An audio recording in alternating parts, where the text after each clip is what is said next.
Public ba to? Loko. Comment.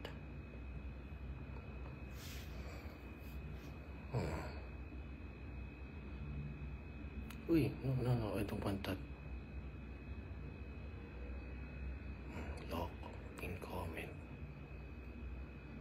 Hindi ba yun? Sorry, dry yung lips ko. Mga Mars, naririnig ba ako? Klaro naman. Hindi kayo maka-comment. Sorry. Daniela. Special, naririnig ako, Mars. Comment mo nga kung yes. Baka kasi may problema pala yung audio, tapos Diyos ko, ang tagal. Marky! Okay, Marky, Daniela, naririnig naman ako ng maayos. Kasi ayaw ko tsumika ng tsumika, dire-diretso, ng banat. Tapos, hindi pala maayos yung audio. Kaya, I'm asking for confirmation sana. Klaro, okay. Okay, ate. Noted. Noted po, klaro. Ate, naririnig ka namin. Okay. Sensya na. Kasi ako ngayon, do not disturb. So, baka nagme-message kayo. Diba? Siyempre, para walang notifications. So, pasensya na mga Mars, Diyos ko. Kinarma ako agad. Grabe, no? Grabe, bilis talaga ng karma. Alam ng universe, alam ni Lord na meron tong sisirain buhay na naman tonight. May gagawin na naman tong masama. Loko, maklamp ka dyan. Illegal parking. Tinabos ko pa sa police station. Hassle. Diyos ko, mura lang naman dito. Nahaselan lang ako dun sa proseso na kukunin mo yung slip, pupunta ka dun sa police station, naghabal-habal ako motor, pila ka dun sa fine, bayad ng fine, pirma, bigay ID, lisensya, and yun, ending, na-late ako sa ating usapan ng alas 8. So, I sincerely apologize for that, mga Mars, no? Pasensya na kung nagmukha akong talk shit sa inyo. Hindi ko yun sinasadya. It's out of my control. Pero ito ako, na-delay man ng 1 hour. You know, nandito pa rin ako, totoo pa rin ang pangako at bubusugin kayo ngayong gabi. Mahinahon, dito yung pointers ko sa kabilang phone. Ni-screenshot ko na. So, hindi yun pang quiz, hindi yun reviewer, no? Literal yun na pointers to review ko. Literal yun na flow siya na mga kailangan kong sabihin. Kasi syempre, sa dami nito, maguguluhan na ako. Tapos pag nadala pa ako ng silakbunan namin, kilala niyo naman ako pag ano ba yun yung brief ko? Wait lang, tatago ko na yung brief ko, nakakailang eh.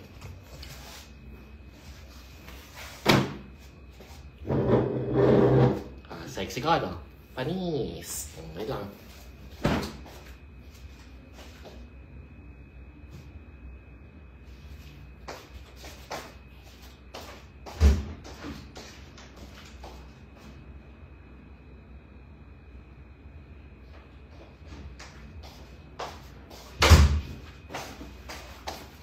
Okay. I'm back. So, meron na akong dalang pillow para comfy habang nagchichismisan. Ano ba na? Wait lang natin iba. So, intay pa siguro tayo ng mga 3 minutes. O habang nag-iintay tayo ng mga 3 to 5 minutes bago makarating yung iba, pag-usapan mo natin ibang topic. Ano tawag dito? Ano ba yun yung parang hindi muna siya main event?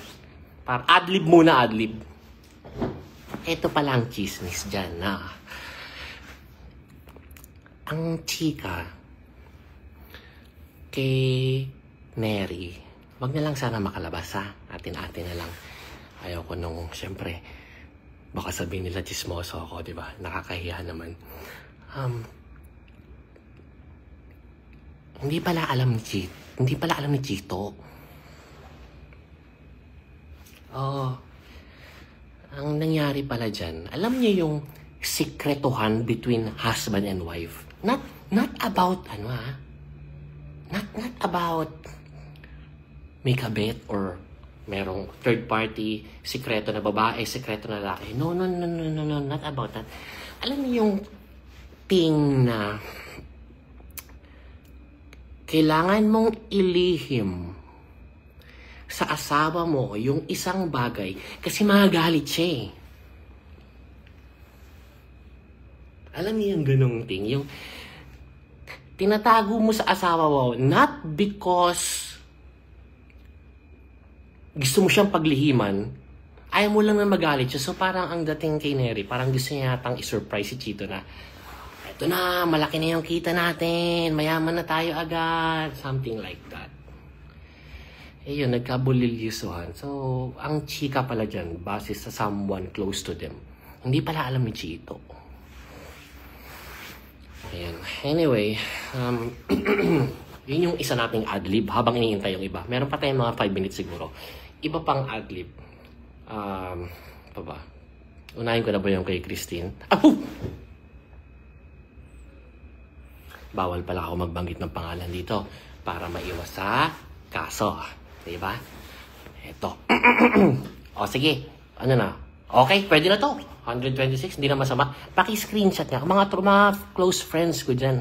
Paki-screenshot ako, ha? Gusto ko lang makita yung number of viewers. Kasi yung phone ko nakasalansan ng maayos. May Johnny Walker na gold label sa likod ng phone ko. Tapos meron pang isang Johnny Walker na gold label. Ito nakapwestahan na to eh. Tapos may tig-piso dito sa harapan para may stopper ba. Ano na tayo, pipicture ako para makita nyo ha. Ayan. Loko. So hindi ko na siya pwedeng gawin. In short, hindi ako makakapag-screenshot. So can you do the screenshot for me? Thanks so much. English eh. Siyempre yung mga stories English. Ang hassle itong chismis na to. Now, kahapon I was playing badminton. Yesterday I was playing badminton. And then suddenly my friends messaged me and told me like, oh my God, are you still awake, friend? Because the ex-girlfriend of Anthony Jennings just posted a lot of story credits. So I was like, damn. So I stopped playing badminton, you know. And I was like, okay, I'm gonna check this out. So when I stopped playing badminton, I went to my Instagram account and then suddenly, oh my God, it's straight English with proper grammar. And I was like, OMG, what kind of chismis is this? I'm not used to this chismis. Like, straight English with proper wordings, with proper grammar, with proper punctuation. What the hell? Shook ako. Bakit? Baka kalaban nila, hindi ako marunong mag-English. My God, I will not stay long abroad. Okay. I will not survive abroad if my English is wrongfully. Okay. Okay na, 150k na. Englishan to. Kasi English yung story eh. So, Englishan to, ha? Ito na pointers. Number 1. Alam ba ni Rico ang lahat? Hindi!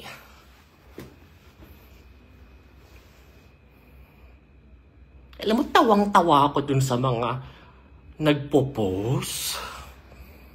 Tawang-tawa. English ba? English. You know what? I feel so funny. Tama ba yun? Okay. Tawang-tawa ako sa mga nagpo-post. Kasi talagang nag-effort pa sila ng mahabang caption. Mars! Kukuha pa sila ng mga pogi picture ni Rico. Mag-effort sila ng mahabang caption. Mga 3 to 4 paragraphs with 6 to 8 sentences each paragraph. Tapos, ang laman ng caption, maturity. Dapat ganito yung mga kinahanap yung karelasyon.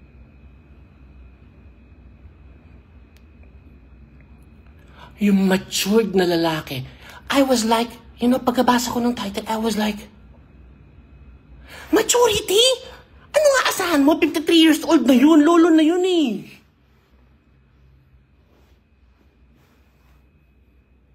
Diba? Hindi nag-iisip ba yung iba? Ano nga asahan mo sa 53 years old na masyonda na? Siyempre, matured na yun. Sumobra na nga sa matured, kaya iniwan eh.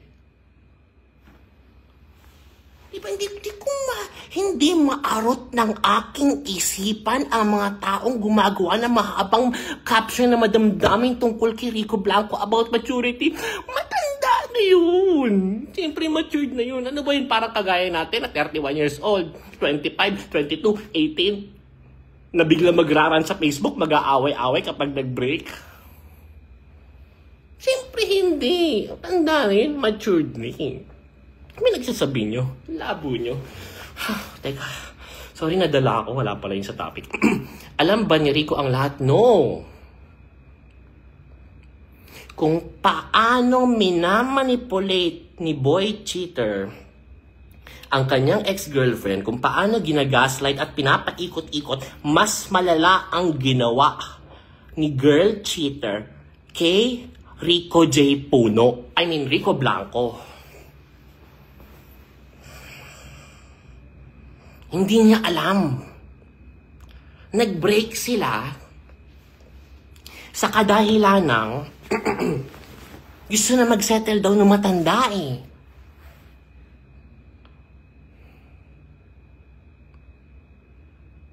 Hindi ko alam kung ano yung tunay ng eksena, no? Ayaw kong magaling. Ayaw kong magbida-bida. Knocks after mag-live, ayaw magbida-bida. Wow! Ayaw ko lang magkamali. Kasi pag nagkamali ako, mawalan ako ng credibility sa chismis. Like sa chismis ko, hindi na kayo maniniwala. So, kailangan careful ako sa mga binibitawang konsulta kung wala naman ako maayos sa ebidensya.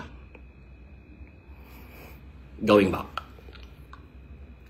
Hindi ko alam kung totoong nag-propose.